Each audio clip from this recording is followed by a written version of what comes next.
बिस्मिल्लाहिर्रहमानिर्रहीम। अस्सलाम वालेकुम। Welcome to my YouTube channel और आप देख रहे हैं नुसरत फूड सीक्रेट्स। खुश रहें, हेल्दी रहें। आज हम बना रहे हैं बहुत ही मज़ेदार चटखारेदार बीफ चटखारा बोटी।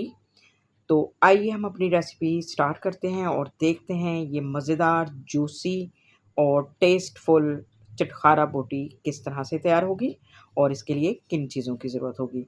तो यहाँ पर हमने ले लिया है सबसे पहले बीफ। बीफ को हमने अच्छी तरह से वॉश कर लिया है और इस तरह से इसको क्यूब्स की शक्ल में कट कर लिया है। बोटी का साइज़ आप अपनी मर्ज़ी के मुताबिक छोटा या बड़ा रख सकते हैं। तो अब हमने इसमें कुछ स्पाइसेस ऐड करने हैं। तो यहाँ पर हमने ले लिया है नमक। नमक हमने 1 टीस्पून ऐड किया है। और हल्दी पाउडर जो है वो भी 1 टीस्पून।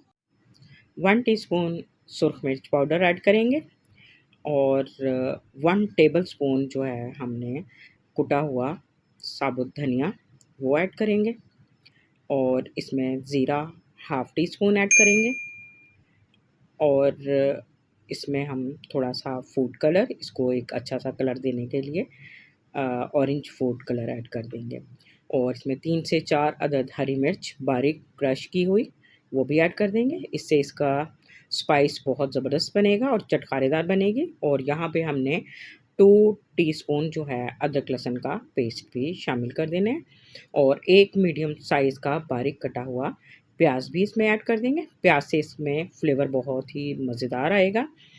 तो अब हम इन तमाम चीज़ों को अच्छी तरह से मिक्स कर लेंगे ताकि इन स्पाइसेस का फ्लेवर जो है बीफ में अच्छी तरह से आ जाए।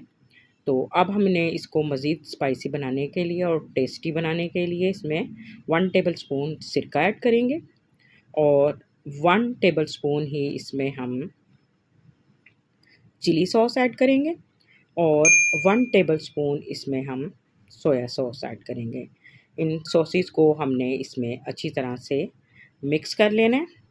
तो ये तीनों सॉसेस से इसका फ्लेवर और टेस्ट जो है वो बहुत ही ज़बरदस्त बनेगा। हमारी बीफ चटखारा बोटी के लिए ये ही स्पाइसेस इसमें हमने ऐड करने हैं अभी। बाकी स्पाइसेस हम एंड में ऐड करेंगे। तो पहले अब हम इसको अच्छी तरह से मिक्स करने के बाद इसको हमने तकरीबन आधे घंटे के लिए रख देना है और इसके बाद अब हम इसको प्रेशर में या फिर किसी पैन में इसको हमने पहले अच्छी तरह से गला लेना है। तो यहाँ पर अब हमने इसको एक पैन में ऐड कर दिया है और अब हम इसमें तकरीबन 2 गिलास पानी ऐड करेंगे और इसको लो टू मीडियम फ्लेम पर पकने के लिए रख देंगे। तो इसको अगर आपके पास टाइम कम है तो इसको प्रेशर में भी रख सकते हैं और उसको तकरीबन 15 मिनट की सीटी पर आप उसको रख दें तो ये बहुत अच्छी तरह से डन हो जाएगा। तो इसको मैंने तकरीबन आधे घंटे के लिए रखा था। तो ये देखें इस तरह से ये बहुत ही ज़बरदस्त डन हो चुका है। ये देखें बिल्कुल सॉफ्ट हो चुका है। हमने इसको ज़्यादा नहीं पकाना था कि ये बोटियाँ जो हैं वो मेल्ट हो जाएँ। तो ये बिल्कुल परफ़ेक्ट यानी गल चुका है गोश्त। तो इसमें बस थोड़ा-सा पानी भी नज़र आ रहा होगा। तो ये हमने अब ऐसे ही रखना है, इसको बिल्कुल ठंडा कर लेना है।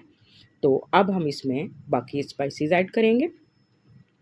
तो सबसे पहले हमने इसमें इसको चटखारेदार बनाने के लिए 2 लीमू का जूस जो है वो ऐड कर देना है और यहाँ पर हमने ख़ास ख़्याल ये रखना है कि इसमें बीज शामिल नहीं होने चाहिए। बीज अगर आ जाएँ तो इसको हमने निकाल देना है। तो यहाँ पे अब हमने लीमू का रस जो है वो डाल दिया है और अब हम इसमें कुटी हुई सुर्ख मिर्च इसको थोड़ा-सा स्पाइसी बनाने के लिए ऐड करेंगे और यहाँ पर अब हम इसमें कुटा हुआ धनिया ऐड करेंगे। इससे इसका टेक्सचर जो है वो बहुत ही ज़बरदस्त बनेगा। और अब इसको बाइंडिंग देने के लिए हमने यहाँ पर 3 टेबलस्पून कॉर्नफ्लोर के ऐड करने हैं। इससे इसकी बाइंडिंग अच्छी होगी और अच्छा-सा क्रिस्प भी आएगा इसको फ्राई के दौरान। तो अब हमने इन तमाम चीज़ों के साथ इसको अच्छी तरह से मिक्स कर लेना है और अब हमने इसमें मज़ीद कोई स्पाइसेस ऐड नहीं करने। तो ये देखें जी बेहतरीन ये हमारा जो है बोटी का मिक्सचर जो है वो रेडी हो चुका है। तो मज़ीद इसको खूबसूरत बनाने के लिए हम इसमें वाइट तिल भी ऐड कर सकते हैं और अगर चाहें तो आप स्किप भी कर सकते हैं। तो यहाँ पे मैंने वाइट तिल ऐड कर दिए हैं और यहाँ पर कसूरी मेथी भी ऐड कर सकते हैं। तो जैसे आपको ये फ्लेवर पसंद हो तो आप इसमें इन चीज़ों की एडिंग कर सकते हैं मज़ीद। तो ये अब अच्छी तरह से मिक्स करके हमने इसको रखना है साइड पर और अब हमने ले लेनी है एक कढ़ाई, इसको गरम करना है और इसमें हमने तकरीबन 2 कप ऑयल जो है वो ऐड कर देना है और फ्लेम हमने इसका मीडियम रखना है और ऑयल को अच्छी तरह से गर्म करने के बाद हम 1 बाय 1 तमाम बोटियों को इसमें ऐड कर देंगे। क्योंकि बोटियाँ पहले से डन हो चुकी हैं, इसको हमने मज़ीद पकाना या गलाना नहीं है। बस इसको अब हमने अगर एक क्रंच देना है, तो बस हमने इसको इतना पकाना है कि इसमें एक बहुत अच्छा-सा कलर आ जाए।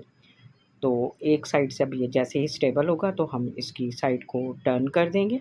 तो ये देखें माशाल्लाह से बेहतरीन गोल्डन कलर आ चुका है और बहुत अच्छे से हमारी जो बोटियाँ हैं वो डन हो चुकी हैं। तो अब हम दूसरी साइड से भी इसको अच्छी तरह से फ्राई कर लेंगे ताकि इसका क्रंच जो है वो बहुत ज़बरदस्त बने। तो इस तरह से ये क्रिस्पी भी बनेंगी और अंदर से जूसी और सॉफ्ट होंगी। तो ये देखें जी माशाल्लाह से बेहतरीन अब हमारी बीफ चटखारा बोटी जो है वो रेडी हो चुकी है। तो इस पॉइंट पे अब हम इसको निकाल लेंगे। इसी तरह से तमाम बोटियों को 1 बाय 1 हम फ्राई करके एक क्रंच दे देंगे। तो ये देखें कितनी ज़बरदस्त बनी है। तो यहाँ पे अब हम चेक कर लेते हैं कि हमारी बीफ चटखारा बोटी किस तरह से तैयार हुई है। तो ये देखें अंदर से कितनी जूसी और सॉफ्ट है और बिल्कुल ईज़िली तोड़ने में भी और खाने में भी बहुत ही मज़ेदार हैं। वाओ! ज़बरदस्त चटखारेदार हमारी बीफ चटखारा बोटी तैयार हो चुकी है। मेरी ये रेसिपी आपको पसंद आए तो मेरी वीडियो को लाइक, शेयर, कमेंट ज़रूर कीजिएगा और मेरे चैनल को भी ज़रूर सब्सक्राइब कीजिएगा और बेल आइकन का बटन भी ज़रूर प्रेस कीजिएगा ताकि मेरी हर नई आने वाली वीडियो का नोटिफिकेशन आपको सबसे पहले मिल सके। और दुआओं में याद रखिएगा। कल फिर मिलते हैं एक और नई वीडियो के साथ। तब तक के लिए अल्लाह हाफ़िज़।